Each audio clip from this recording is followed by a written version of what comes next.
Hello, families in Houston, Texas. The Learning Institute for Excellence is providing SAT prep and college preparation for children. Are you still typing into AI like it's Google? Then you're using a very small percent of the abilities of your AI model. Join us for 14 sessions and we will show you how AI can become a very good assistant to assist you with all the projects you're working on. Do you know that AI can now access your files, your emails, your details? What do you want to do about that? And what access do you want AI to have? What connectors do you want your AI systems to have? How do you reduce AI hallucinations? How do you ensure that you're able to get very good outputs without AI trying to give you answers while it claims to be confident in the answers it's giving you? We'll talk about that in part of our 14-week programs. Join us for the 7-week journey starting August 17th. My name is Amos Tarfa, Amos the Math Guy, and I'll be taking you through a journey using several AI tools and making a case for harness engineering, which will be helpful to your business and your practice. Take care and have a blessed day.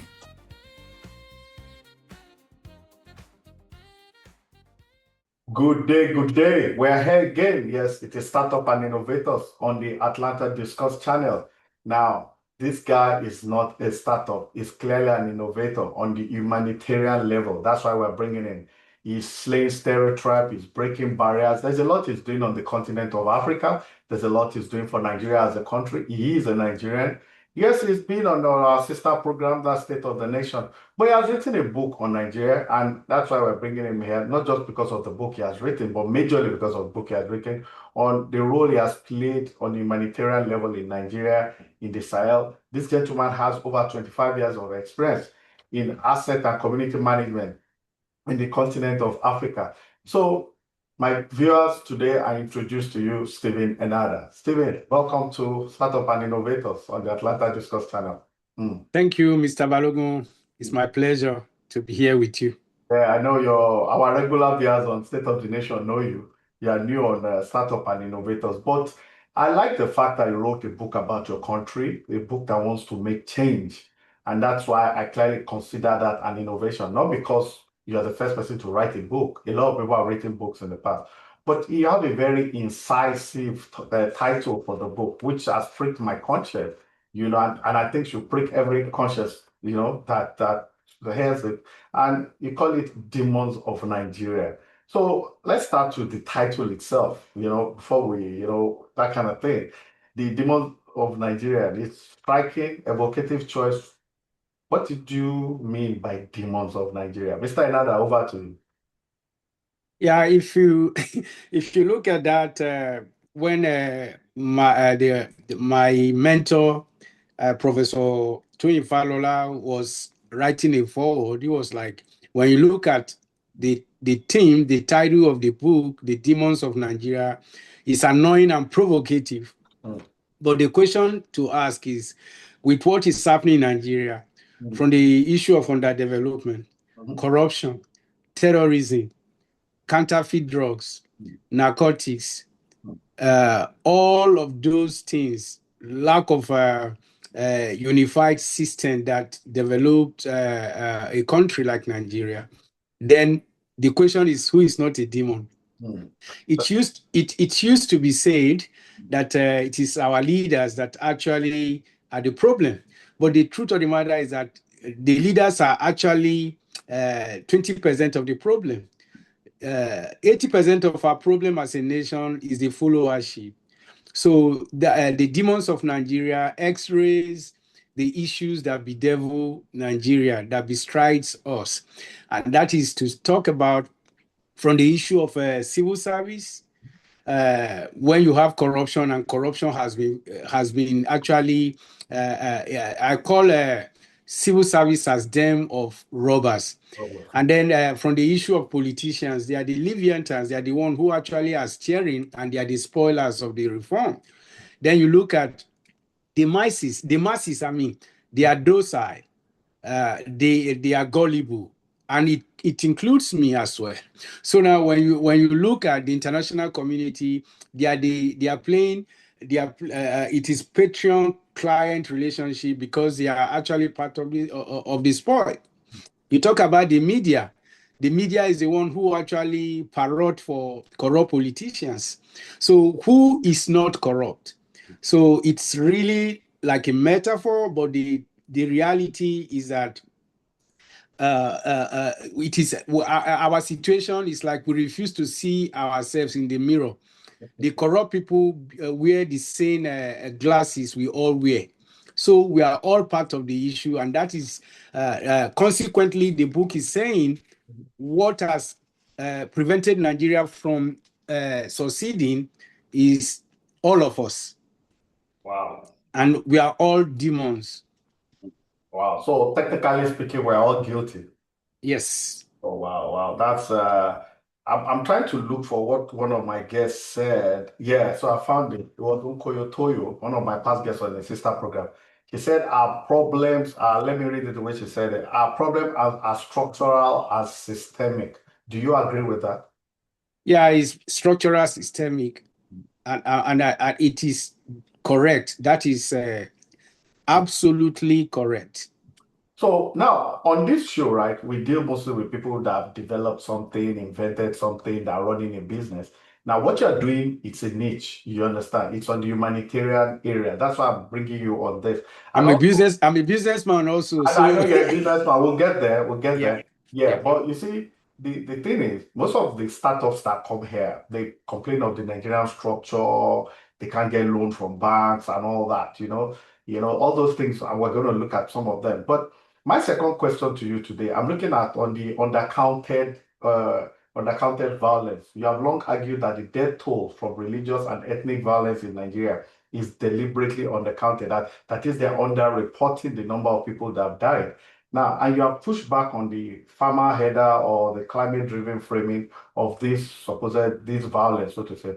So, what does your book reveal that the official record and international media have consistently missed or downplayed? I'll say it again. You are a methodical person. You understand? So, innovators are methodical people. So, can you please give us an insight into why you think these body counts are underreported, the violence are underreported, and the figures are undercounted also? Yeah, let me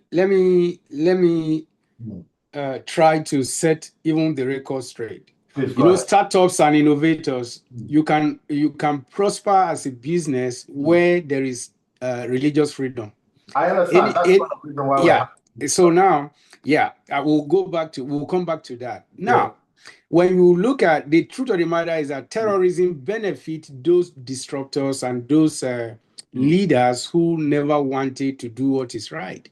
Oh, wow. And then trying to tell people, the global community, the body count, that is demarketing to the state actors and non-state actors. So why is it that when human beings are killed, then some people will not even come to explain that, oh, it is farmer headers clashes.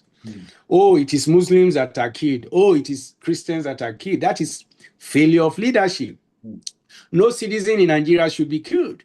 But because this has many underlying factors like political factor, religious factor, ethnic factor, and also the transnational narcotics that prosper, and also human trafficking, sexual slavery, all of these things compound the problem of not naming and also not accounting for the real figure.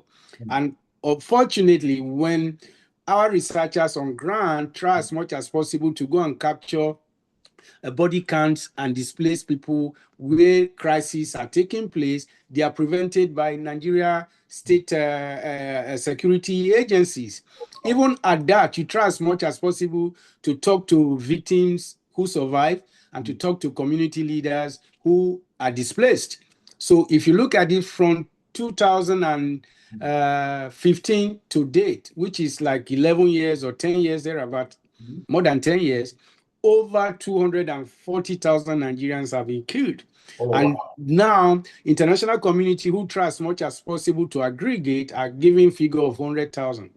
So what UNICEF is saying, if you look at when they say children out of school in the north, in the northwest, northeast, and the north central, they say UNICEF say that it is over 80 million. So Yes, yeah, displaced children out of school, 18 million. UNICEF. So you begin to look at all of this data and you put them together, aggregate it. You begin to look at the scenario and how terrible as a Nigerian one will feel. What, for example, where human life is being discussed in terms of, it is not up to that. Why should even a human life be lost to terrorism, to state actors, to entities of particular concern, like Boko Haram, Fulani militant, and then government or their agents will be now talking, it is happening in one place. That is a failure of a nation. So with your question about the body count, it's in their thousands. Over 200,000 lives have been lost in the last 11 years. That is notwithstanding to what has been taking place even from the 80s as a result of religious intolerance and crisis, ethnic violence. How did you come up with your figure? Because I know you're a methodical person, so that's why I'm Yeah, when you we come back, you see what we have done. Silent slaughter was our first deliberate documentation we did in 2019, 2020. So what we do is that we actually collaborated, and for those who care to listen, we collaborated with International Bar Association of the United Kingdom, and then they gave us access to what they call Eyewitness App. Eyewitness App is a technology that you can install on your phone, and we train our field researcher.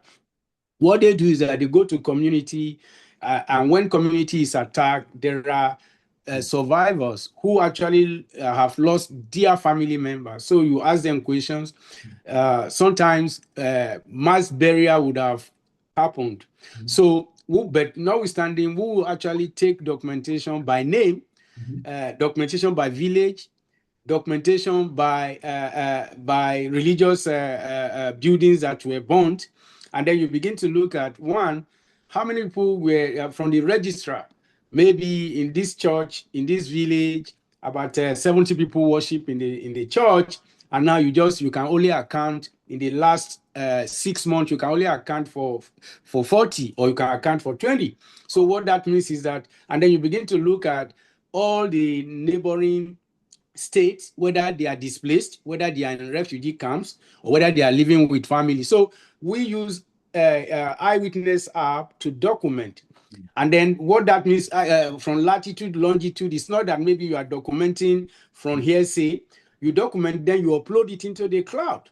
So it is not that maybe you are just in your you are in your comfort zone, just populating list. So it's a data that is scientifically collected, analyzed, and compared with other. It is peer reviewed. So yeah. Okay, still on government complicity. There's a recurring theme in your advocacy, is that the Nigerian state doesn't just fail to stop the violence. You also said it enables it through inaction, corruption or selective enforcement. So your book, Demons of Nigeria, name names. I'm asking you now. I've read it, but for the purpose of our viewers. So does Demons of Nigeria name names or point to specific actors and institutions you hold responsible? And what evidence do you present? Over to you. It is an open source. You see, I have done this research in the last 14 years. Oh, wow. I've interviewed, and then this is a public document. Now you begin to look at the issue of electricity, concessioning, and also selling of government property. Then Nigeria government leaders at the time sold it to their friends. And then now you ask the question, are they effective? Like electricity, is it functioning the way it ought to? People are paying more for electricity than they are paying for more for darkness than they are paying for light. So you now talk about the issue of license waiver, the issue of credit from banks and from government. Government gives their friends waiver. They give them holiday and tax holiday and many other things. And then whereas it has made a lot of ordinary Nigerians who want to compete not to be able to compete because those who have monopolized. Then the question is, how has that benefited Nigeria as a country? Then you talk about the issue of education. You begin to look at it that you can't get your child has to know somebody, and I documented it, and these are evidence that even when you are pursuing and you are going to defend your thesis or your dissertation as a PhD holder, I documented where students are actually paying, like you are organizing a marriage ceremony.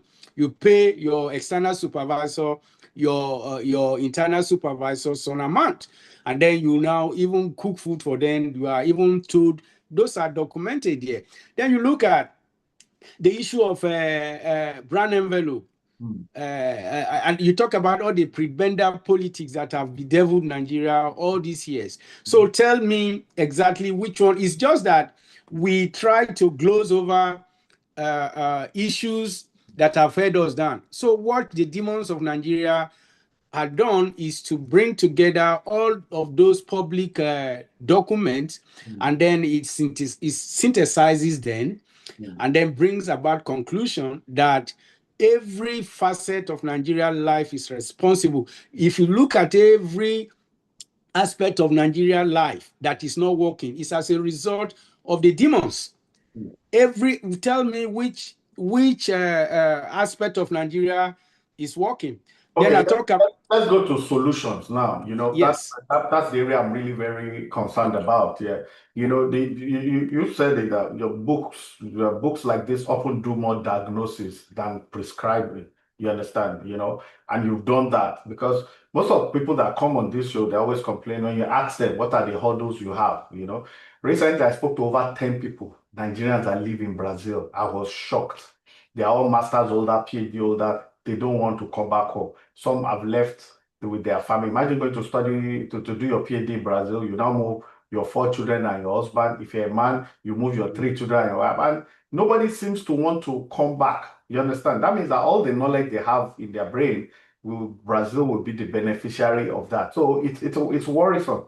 So books like this often do more diagnosis than what we call prescribing. But what concrete step do you believe the Nigerian government, the Nigerian diaspora, which a lot of us are, you understand, and the international community, particularly the United States, given Nigeria as a country of peculiar concern, as stated by the USA, the designation history, as you know it, should be taken that are currently are not being taken.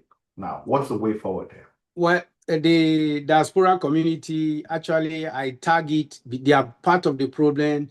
They are I call it hereditary syndrome. We travel from Nigeria to different developed countries, and then we carry our ethnicity, our religious bigotry, and all those classes into where we are to our host nation. So when we are contributing to the host nation, whereas we are in part not contributing to Nigeria so as to develop it holistically. Because if I go to my village and I build hospital or school, that is going to it has to factor in the federal opportunities that are there that inhibits or did not. So we, the diasporan community, we are part of the problem. But this book did not really, every chapter gives solution.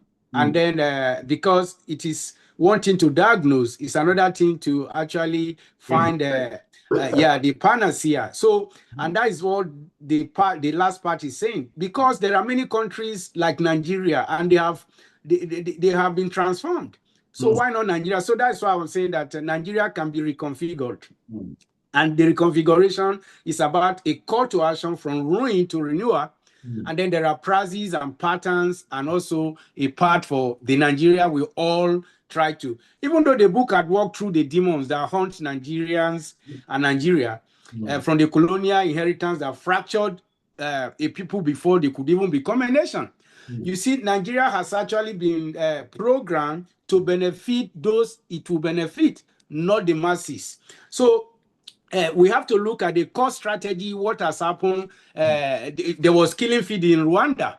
But today is a different case. In Bosnia-Herzegovina, you can see post-war Estonia. You can see if you from the post-war Estonia and the slums of Medellin.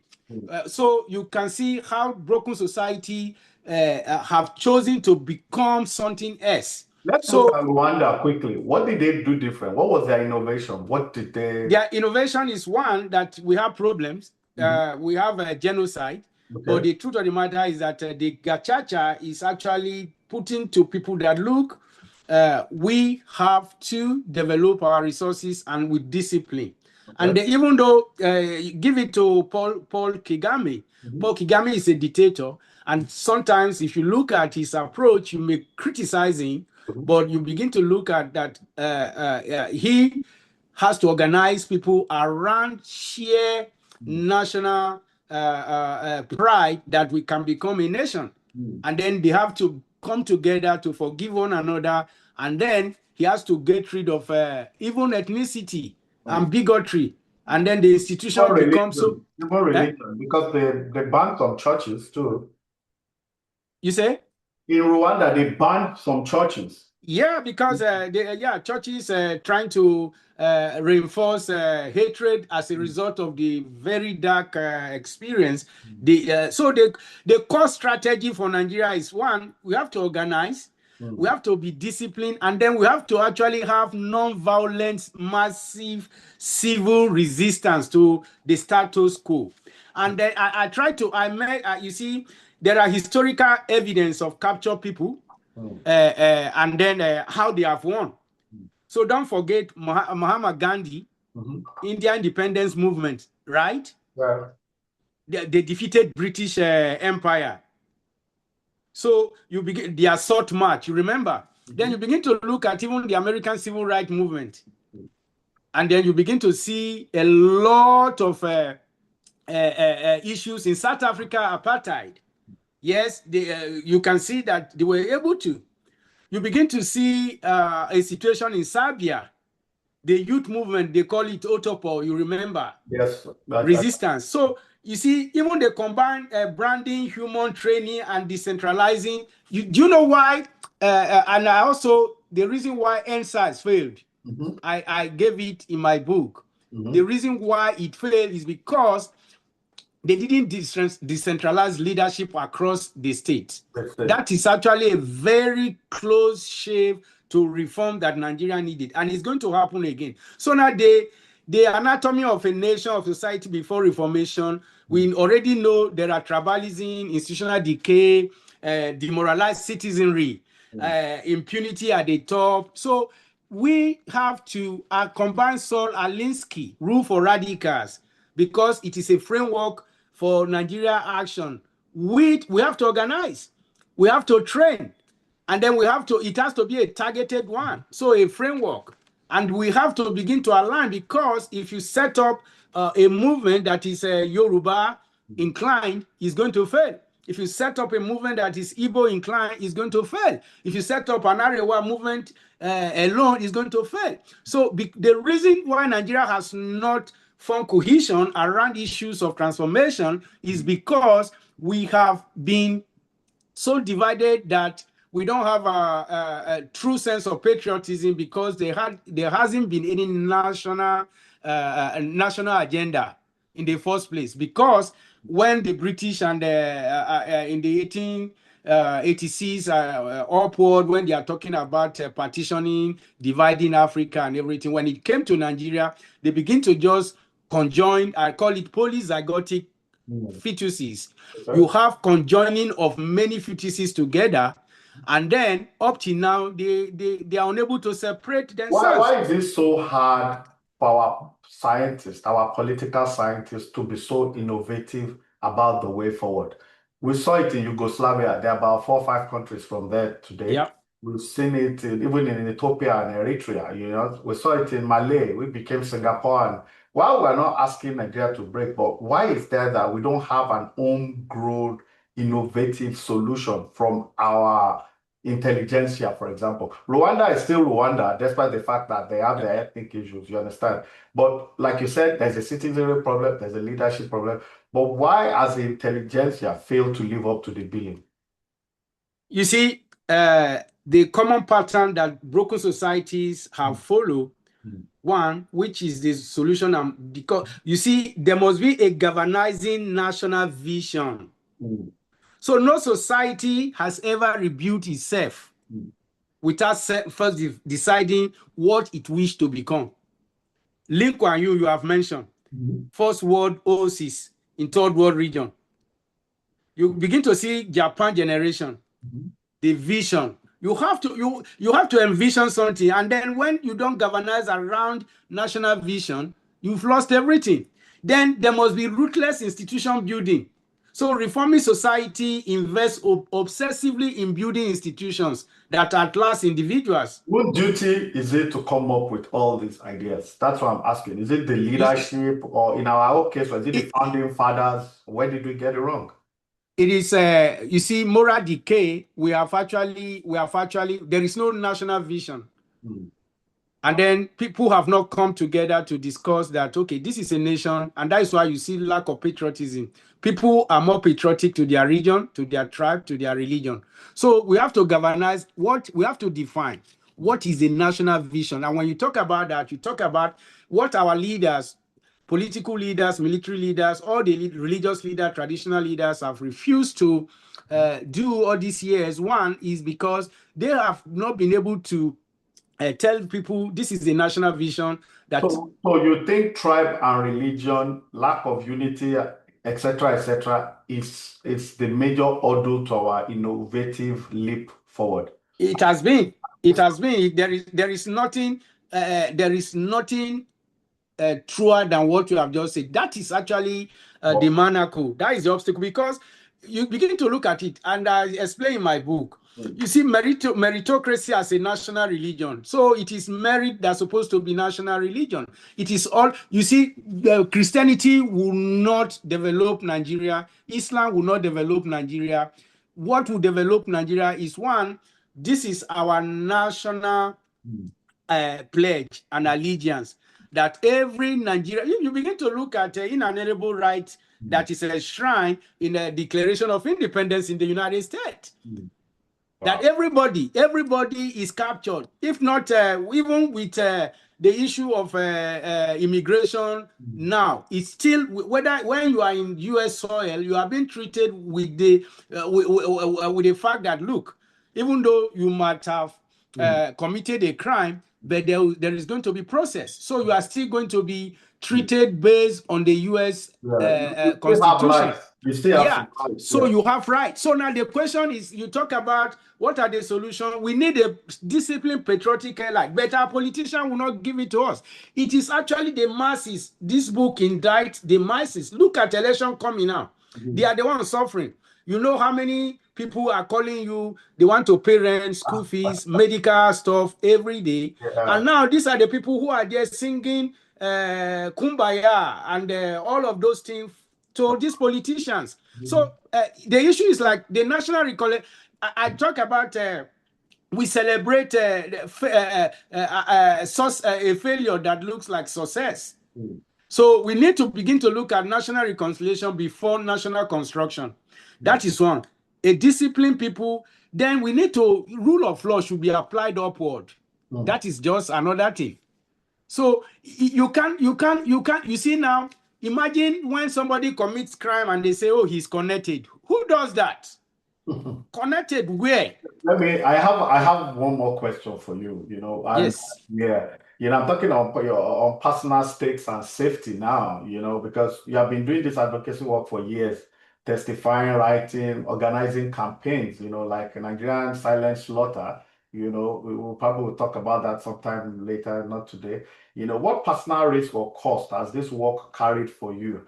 And what was the tipping point that made you decide this had to become a book, which you just wrote, rather than continue op-eds and advocacy campaign like we have always been doing?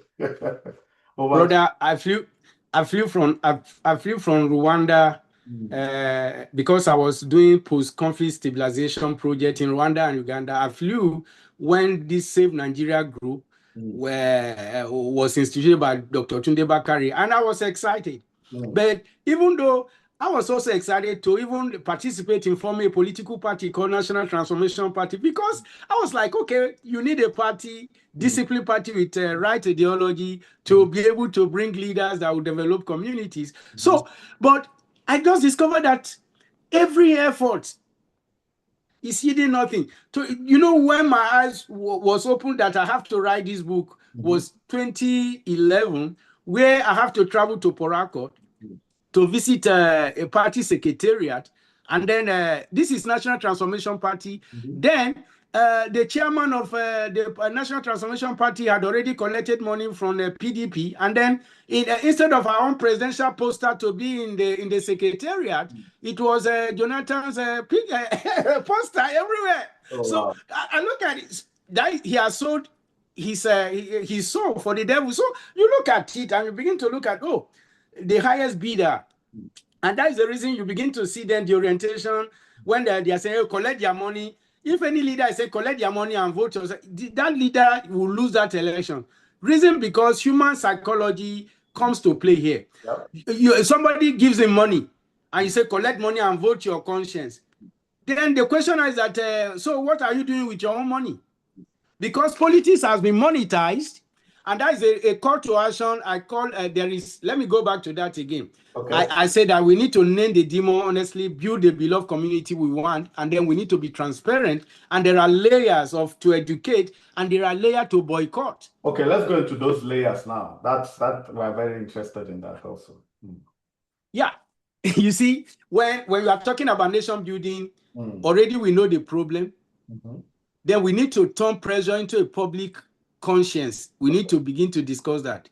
Then we need to convert. We don't need to crush. Okay. We have to work hard to, like Saul Alinsky.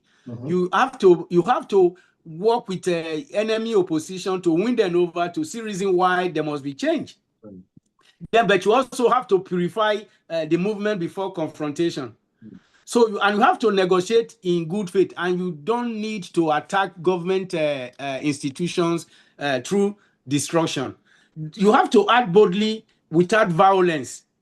You see that NSAS did very well on that, and I was telling them what everybody should understand from that. Then, when you are doing that, you begin to like I name businesses corrupt elites. Who are corrupt by public documents. They are corrupt. So we need to name them and say, this is our problem. And we need to boycott their businesses. That is part of organizing. Then we need to name them in community. So when you are naming one of the corrupt entity in Lagos, you should be able to name one in Kano. And that in Kano should be decentralized as well, so that they will not be able to target if you target one leader somewhere, then the other leader in another place is not going to be targeted. It is risky, but it is something we should work. Nigeria can be redeemed, but until the followers, who are actually 80% of the population, if they come together and coalesce, and the truth of the matter, you begin to look at local problems. The local problem in Kano, yes, it is a lack of access to this and that, poverty, hunger. They don't have access, just as other people in different communities don't have. So now, why should we now begin to hide under religion and region and tribalism, not to name? So first of all, we have to define the problem, which you have been defining, everybody is defining. Then we need to name them. When we name them, we shame them. And boycott their businesses. We boycott it. The masses, if the masses boycott, they don't even know the power that is in boycotting. So the book you have written now, Demons of Nigeria, it's a template, for those that lack the innovation, for those that lack the know-how. You have given us a template we can use, for example. Yes, sir. And that is my own contribution, because I just discovered that even the issue of terrorism is a business. It is. And those behind it, they don't want it to end. Well, I researched it too, and it's looking like everybody is on the take. You don't even know. And international community, most governments who are part of this, they don't want it to end. because those who are into, when you talk about military industrial complex that devolve into funding of terrorism, you begin to look at those who deal in arms and arms smuggling and even selling of arms. Oh, wow. Wow. So this is it. And Nigeria is an epicenter for it to thrive. I don't know. The time is, I wish I could have it for a whole week just talking. Yeah, but I want to talk because, you know, I and my wife, we have businesses, real estate business. We are growing. And then Nigeria is actually where you will cry when you begin to see bottlenecks, red tapes that prevent you. You're not lying. Bribes and everything, to the extent that we have to halt one of our property development because they are making it difficult. I was speaking to some investors that wanted to come to Nigeria, and one of the things they said is that if we can be attacking Aliko, if the government were attacking Dangote for trying to be a hurdle or for the growth of the refinery, that what's wrong with us? That should we not treat the refinery like a strategic asset for the country? And when you speak to younger people, younger business startups, they complain electricity is their number one problem. Yep. Contract laws, disincentives. You talk about government. Even if government gives you free rein and they give you moratorium for your business and say, oh, what is this and that, they will come back to haunt you. Look at what is happening, like you have said. Now you begin to look at it that, okay, there is going to be contract laws and everything. When you have problem, then you go to court. Now tell me, judicial with two visions, you can't get justice most times. So this is the issue. So how do you do business in such a community that when you approach court, you are not sure whether you get justice in good time? It's not just the justice. Yes, it drags, and then how would you lose money? That's why most foreign companies sign arbitration that will be adjudicated in Switzerland or in London. They don't always want to rely on the Nigerian court and all that. Oh, wow. Yes, sir. Thank you once again for this fantastic insight. Gentlemen, ladies, everybody watching this, Demons of Nigeria is a must buy. It's everywhere. It's on Amazon. There's nowhere they sell books. You will see it. It's going to be on the chat box. I'm going to put it on the description. Go and get that book. I've read it, and it's a bit scary also. Some of the things with there that you like, Nigeria is battered almost beyond repairs. You know, we don't have all that time in the world, you understand? And we're all guilty, you understand? Nobody can be exonerated. There's a citizenship problem, there's a youth problem, there's a leadership problem, and so on and so forth. Mr. Enada, thank you for your time. You are always super fantastic, you know. Thank you, brother. I appreciate for giving me this platform always. I appreciate all you do. A lot of us are indolent. We don't read, we don't write, and you have set a high bar. And, I can say that again. Yeah, some of us will buy copies and share it to people, so they will just, even if just one chapter, just to prick their conscience and let them know the reality on ground. You understand? The youth are living Nigeria in droves, despite all the hurdles, you know, despite stopping market, they're living because they find it easier to prosper elsewhere, to develop technology careers. That's the book, Demons of Nigeria. Don't worry, everything will be added to the program. Take care, Steve. To all our viewers, it's a wrap there. God bless you all. See you next week. Bye.